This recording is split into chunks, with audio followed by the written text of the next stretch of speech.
in a mental hospital from the age of 21 for the murder of his grandparents, but was later released on the advice of psychiatrists. Within 2 years, he had decapitated and mutilated 6 students as well as his mother and her best friend. He sometimes raped the corpses. In 1973, he gave himself up, since when Ed Kemper has been detained in a reform hospital in California. Have you got anything for me, Paul?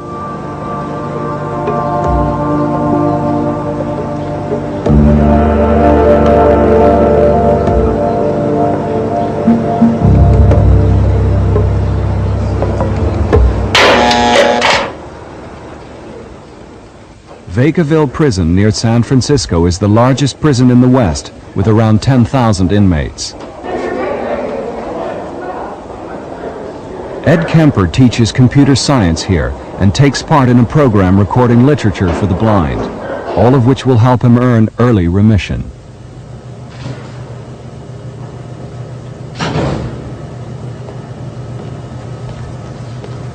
Hi. My younger sister's 2 years younger, and I developed some morbid games. My life had started going that way at about 8. My mother and my sisters, or my sisters themselves, would go up to bed upstairs, where I used to go to bed, upstairs. I had to go down to the basement. And an 8-year-old child had a tough time differentiating the reason in that. Why am I going to the basement? I'm going to hell, they're going to heaven. And what were those games that you played with your sister? Okay. Well, the one I remember someone talking about in a book was one that was playing gas chamber or electric chair or something. And we had this big old overstuffed chair up in my room. And it was not just my sister and I, it was my sister and I and a friend, a close friend. We got into all these games. We got into one game where we'd roll up in a rug and a person would try to get out of it. It was just like a large throw rug. And it was, I guess, what fascinated us individually about it is it was a completely, it broke up the monotony, I guess, of what we were doing. Didn't have a lot of toys to play with. We got bored with those pretty quickly. So we looked for things to do. You roll up in the rug and you try to get out, and the other two would leave the room, and we see who could get out fastest. You know, you try to work your way out sideways or scoot out the end of it or whatever. And we went from that to being tied in this overstuffed chair. These. What were they? Yes. Possessing the severed heads of women. Men didn't turn me on. That wasn't very, I couldn't appreciate the appearances of a guy. That when I was young, I was about 8 or 9 years old, I went to this little, come on, it was like at a record store or something, and they had this crowd of kids there, and there was a magic show. And this guy, you've probably seen it, the fake guillotine, hand pressed, and they put the potato there, and someone puts their neck in the brace, and they slam this thing down, and the potato down below chops in two, but the person's head doesn't fall off, right? And everybody gets very fascinated by that. Oh my God. And then when he puts the blade in place and he pushes it down, it goes through that neck hole. But it never chops anybody's head off. Okay, so he wanted to volunteer out of the, I'm not standing in this crowd watching this show. And he wanted to volunteer out of the audience. And some quite beautiful little 16-year-old girl gets up there and it's a big laugh and you know, all giddy and stuff. And I started getting caught up in this. I said, wow. Right at that moment, I departed reality because logically, I should have been able to ascertain that that could not happen. You're not going to get away with chopping somebody's head off in the middle of, in the middle of Helena, Montana, the capital city. But the concept of it was so raw and it was titillating. I says, wow, gee, I got to watch this. And he had her girlfriend come over and put her hands there to catch her head so it wouldn't fall in the basket, you know. And he was making jokes about this. I got caught up in this interplay between normal concerns. You don't want to get a bump on her head. Well, hey, if you're chopping her head off, it doesn't matter, right? And this is catching in my mind somehow, and I'm saying, wow. The first time, okay, the 2 girls were killed around 6 p.m. By 11 the next morning, they are both completely gone out of my life, physically, all right? That's not even 24 hours. The third murder, which is the second incident, okay, I'm in the middle of trying to get my record sealed, right? Thursday night, I killed her. I took off Friday. I didn't go to work. I called in sick, took CTO. all right? Dismembered her body, got rid of her body, but kept her head in her hands because they're identifiable. They're highly identifiable. I kept those at the apartment, okay? That Friday night, Thursday night I took her. Friday morning she was dismembered. Friday night she was disposed of, right? Saturday morning I left, right? And I wasn't satisfied that I took the head along in the hands, but I couldn't put them someplace that could be sure they would be dug up by an animal or just be somewhere. It's scary going out there trying to bury somebody or dispose of body parts in a community or out even in the boonies where you don't know where you're at and who can come up at any moment. I had some real close calls there where people would come out of nowhere. And if a body's found and they remember this beige-looking car sitting there the night, that's evidence. So it was very, very hard to get rid of this stuff. So anyway, Saturday morning I went to see the psychiatrist in Fresno. Saturday afternoon I saw the other one. Saturday evening I'm with my fiancée and her family over in Turlock. Sunday night I come back to my apartment. Could you tell us how long you've been in prison? Excuse me. This month is 18 years that I've actually been in prison. What were you convicted of? 8 counts of first-degree murder. What was your sentence? 7 years to life, CC, that's called concurrent. It means all the sentences run at the same time. 2 years before you committed the crimes, I think you traveled quite a lot on the freeways at night or picking up hitchhikers. During the day. During the day. Yeah, I traveled a lot because I'd been locked up for 5.5 years. I had never had a license. Well, I'd just gotten a license when I got locked up the first time, a Montana license. And so I was free. The driving around was a way to exhibit that freedom, to demonstrate it, to get the cobwebs out of me. When I first got out, I loved to drive. I always did love as a kid to drive. I started driving when I was 10 or 12 years old, but I got a license when I was 15 up in Montana, and then I got locked up, and then here in California, and I got out, got a license, and I just started driving. And that was my main hobby, I'd say. And I saw a lot of people out hitchhiking, and I didn't select girls to pick up. I picked up anybody who wanted a ride. And over that whole 3-year period, it was the same way. If someone needed a ride, I picked them up, unless specifically I was looking for someone to do in. The crimes, it goes from May to September. 7th. May 7th, Sunday, to Thursday, September 14th. Then it hops over to January, right? And then to February. It's speeding up. It's coming to a head. It's getting to where, it wasn't a cyclical thing, but it was coming to where it was coming more often. And something I didn't tell a whole lot of people, I guess I did tell in one interview, shortly before it all ended, I drove up to the Bay Area, and I was living there. I was up in Alameda. But I was living with my mother in Santa Cruz and commuting because I had to work up there, and I stayed with a friend. I went out to Berkeley, and I drove Ashby Avenue, one of the places I used to drive, looking for co-eds. And I drove from Highway 80 up Ashby Avenue to Highway 13. The first 2 co-eds I killed were on Ashby Avenue. They were 5'2", slight of figure, you know, we call petite. And one's black hair, one's blonde hair, okay? I'm driving the opposite direction up Ashby Avenue. It's a year later. I'm seeing if I can maintain. I'm not hunting. I'm out seeing if I can maintain. I have a weapon in the car. I have everything else fitting the situation. I'm seeing if I can maintain. If I can just let go of it and maintain and marry this young lady and go on.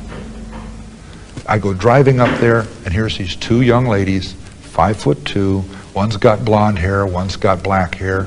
They're in granny dresses, and I'm having shit fits because it's like deja vu.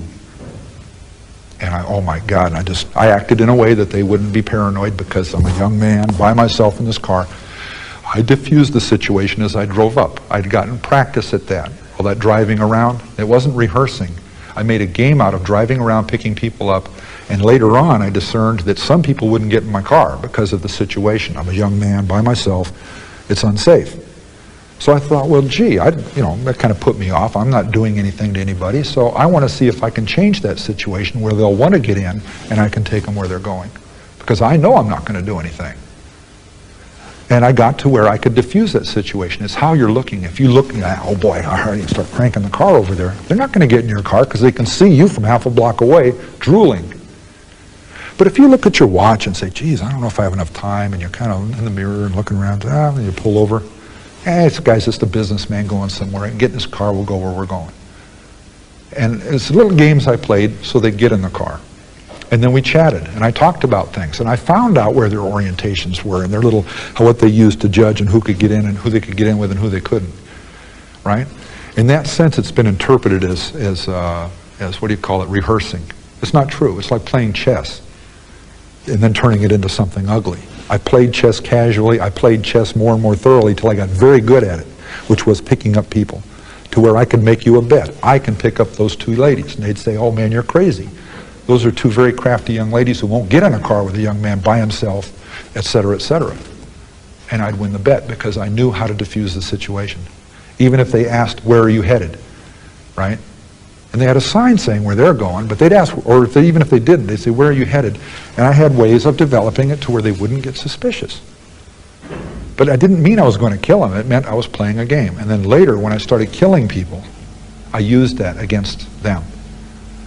But initially, it was just a hobby, it was a habit. It was trying to fill in the blanks of 5.5 years of not being in society.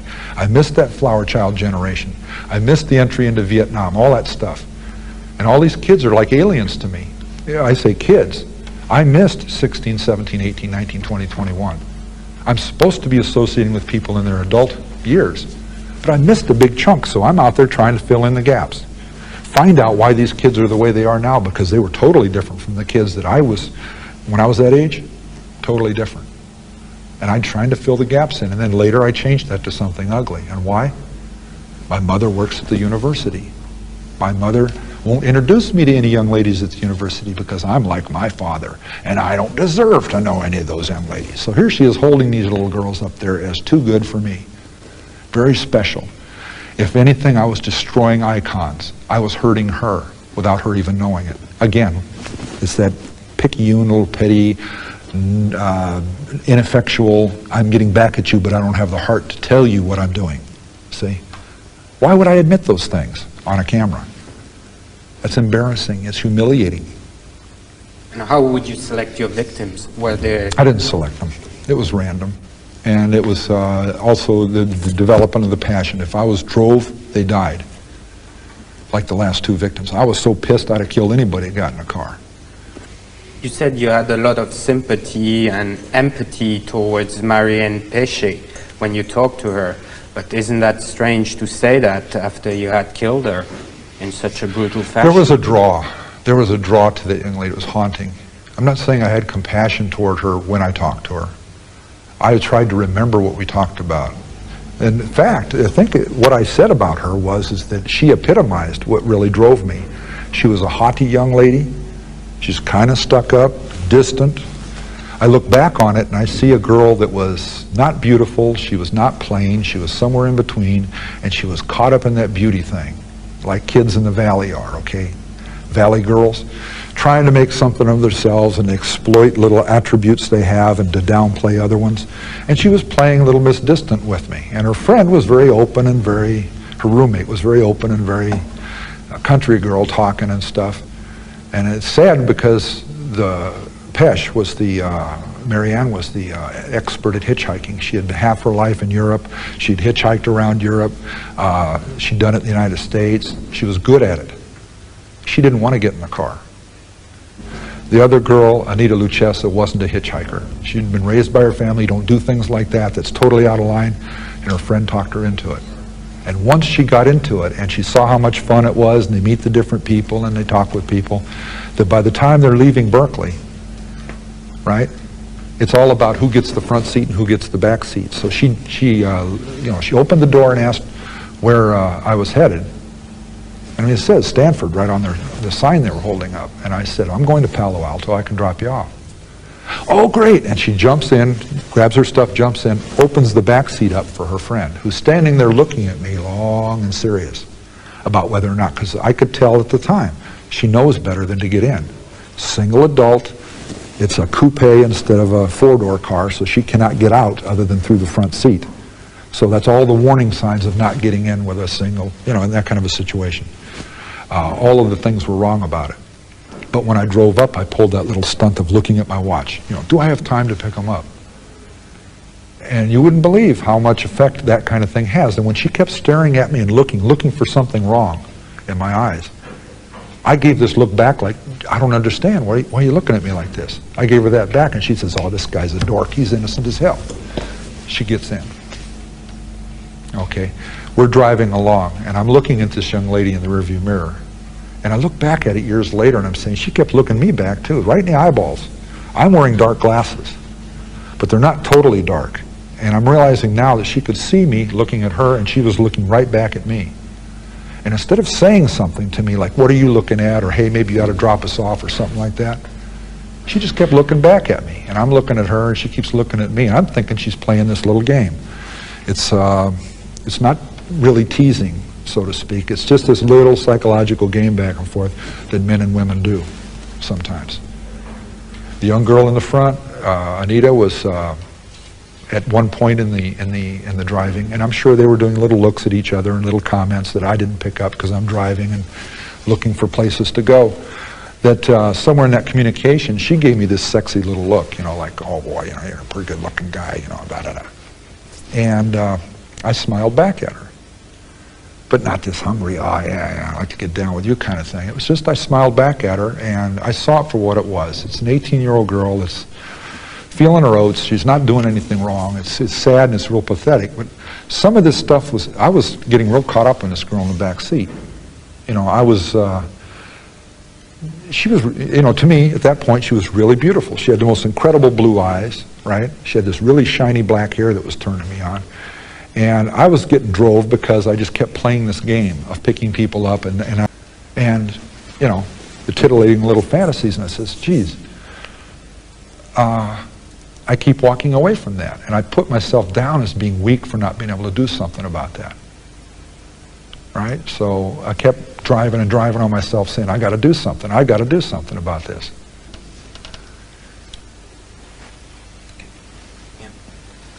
How were you feeling while you were killing? What? Well, you said especially the first two, which were very messy. It was a shock that first time. That horrified me. I did everything stupid, everything wrong. If I were trying to get away with it. It was just really, really dumb. The knife I fell back on, that was a fallback position. I was trying to smother her. And that didn't work. And she was struggling against that and arguing with me about it. And I got frustrated, and I reached in my pocket. I had that folding knife, and I pulled it out. And for a lot of years, and I made a point of saying back then with the investigators, when I pulled the knife out and locked it into place, it clicked. And she said, what's that? That's a quote. What's that? And she was kind of like a, yeah, naggy kind of thing. What's that? And I couldn't figure out why she said that. Like, it's not that big an impact, a little clicking sound behind her, you know, amongst what's going on. And it hadn't been murderous up to that point. It had been an aggravation, and I had her tied up or handcuffed. And it took me years for it to dawn on me, trying to look at it from different points of view to understand these things, why she said that. You know why she said that? Because I had brandished this gun, and I had cocked it once, and it clicked. So in her mind, very possibly, I had pulled the gun out and was going to shoot her. So she said, what's that? And thinking I've pulled the gun out now and I'm cocking it, not realizing I'd pulled a knife out. I still had the gun in my pants. I stabbed her. She didn't fall dead. You're supposed to fall dead. You're supposed to go, oh, and fall dead. I've seen it in all the movies, right? Doesn't work that way. When you stab someone, they leak to death. They lose blood pressure, and you stab them more and more and more. You complicate it many times by where you're hitting, the pain you're causing, and the aggravation of the person involved, plus whether or not they leak a little faster. It wasn't working worth a damn. I stabbed her all over her back, and she even turned around. I stabbed her in the side and in the stomach once. Why?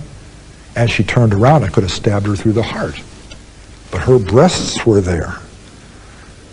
And it actually deflected me. I couldn't see stabbing a young woman in her breast. That's embarrassing. I didn't say that to them back then, I don't think. I may have. But that's humiliating to admit that I was that affected by her presence. I stabbed her in the belly. That had to hurt worse. I didn't do it to make it hurt. I was trying to shut her up. And she ended up getting her throat cut. And I learned the term ear to ear, what that meant, because that's the way it went. And she went out of it completely right then. She lost consciousness and died probably just moments after that. But I just backed up out of the car. My hands are covered in blood, and I'm saying, oh God, I did it, I don't believe it, I did it, shit, I've done it.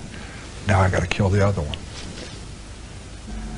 And toward the end, when I picked those two girls up, and I said they were just like the first two, like Marianne Passion and Anita Luchessa, who'd haunted me all this time, and now two more just like them get in the car. We drive up 13, and we get to this figure 8 cloverleaf interchange where it hits 580, and they want to go under the freeway and back up on and head out this way. And out that way, I happen to know just a couple of miles down the road is Palomares Drive, where I took Anita Luchessa and Marianne Passion and killed them. Mills College is back this way, toward downtown. They don't think so. They want to go this way. I'm saying, gee, you don't want to go that way, and I can't tell them why. You do not want to go that way. Mills College is this way. Well, no, we go there, and we know where it's, we live there, and we want to go. And as we're approaching this interchange, I'm saying, no, we need to go in the right lane, get up on the freeway and go downtown. You want to get in the left lane, go under, cross up, and that's going to be another step closer to you dying. Because even if I don't go all the way out to Palomares Road, up 580, if I stop where it starts to go out in the country, and I get back on the freeway, that's where I used to work on the highways. That's one of the places where it's a cul-de-sac. You drive down there, it's a very quiet street, comes down up onto the freeway very sharply, and they're dead. If these urges take over. And if I go that way, it's not encouraging me to stop. It's testing beyond where I want to test. We've already gone beyond that by them getting in the car because, geez, it's just like those first two. I was actually scared to death I was going to kill them. And by that point, I had killed all of the co-eds. It was 2 months after the last two. And I'm seeing if I can pull out of it, like drinking or something, or smoking. And at the point where we're bickering, if they'd started shrieking or banging on the windows, I'm busted. They're going to pull me over, someone's going to call a cop or something, and they're going to get me and probably bust me on these other cases on a fluke, and I'm trying to save their lives. I don't want them going that way because I know Mills College is this other way.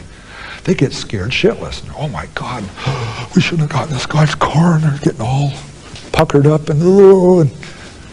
and I said, just bear with me, be patient. If I'm wrong, we'll get on the turnoff, we'll go right back around, we'll take you out your way. But I know it's the next turnoff or the one past it this way, downtown. Trust me, please. And they're sitting like this, and they quit talking to me, and they're looking straight ahead. And I'm saying, oh, shit. Guns under the seat, it's all just, whoa. I get up on the freeway, 2 turnoffs, Mills College. In fact, the next one said Mills College, next exit, But they're not relaxing or nothing. I had refused to take them the way they wanted to go and pushed it the other way. That's what scared them. But they didn't know the irony of it was if I'd have gone along their way, I'd have probably said, yeah, well, I'll just follow on through and oops, we'll do it one more time. How do you oops human lives? I don't know those 2 young ladies, and I don't know where they are today, and I don't know that they remember that little incident. But when I drove them to Mills College, inside of Mills College, to their college entrance, right to the building, to the dormitory, and they got out of that car and flew up those stairs. Never even looked back. I'll bet they quit hitchhiking quite so casually after that. But you know what? I don't think they know to this day how close that came. And the irony of it is, just to shut them up and not have them freak out, I could have gone the other way. But by that time, then we're going back up that groove of what I had done already and what I was familiar with. See what I'm saying? And that day, I knew I could not stop doing it. I knew I had no control over it. I had just minimal controls. But mainly, I could not stop it. It was going to happen again. And between that weekend day, it was a Saturday or a Sunday, I think it was a Sunday, between that Sunday and the next Saturday, all that week I was working, I built an image in my head, my mother's going to die. I'm going to kill her, and I am going to go to it with the police, and we're going to hold court in the street, and they're going to pound me in the ground, and they can fill in the blanks because I don't want to be around to explain it. All that week, it was a conviction that just got deeper and deeper in me. I got more and more morose. I got less and less talkative at work. I got more somber about what I was doing, because almost every minute of every day I knew that's what that next weekend held. That was Easter weekend, right? Worked half a day Friday, went back to Santa Cruz Friday afternoon, was drinking Friday night, fell asleep before my mother came home, woke up after she came home. And the last words we had were an argument, right? I walked into her bedroom to chat with her. In the back of my mind, I'm not going to try and blame her for dying. I'm just saying, in the back of my mind, I was hoping she could say something, or I'd say something that could stop all of this shit. A little childish hope in the back of my mind that she'd say something and I'd play it off. But you still went with a hammer. Wait a minute. You're wiping out the moment here. I went in there hoping I could stop this stuff. In the back of my head. I'm not planning on it. I'm just a little hope. And the first thing out of her mouth was, she's reading this book and she just flaps it down on herself and says, "Oh my God, I suppose now you want to stay up all night and talk." That was one of her favorite peeves, when I come in late at night and want to talk. And once in a long while, like that night, I spun on my heel and said, "Nope, good night," and walked back out. And she knew she'd hurt my feelings, and the next day we'd sit down and talk. Except I knew that we weren't going to talk. And I went back in my room and I laid down. I did not go to sleep. I laid there for 3 hours, 4 hours, till 4 or 5 in the morning. A little after 5 in the morning, and walked in there with a hammer and caved in the side of her head.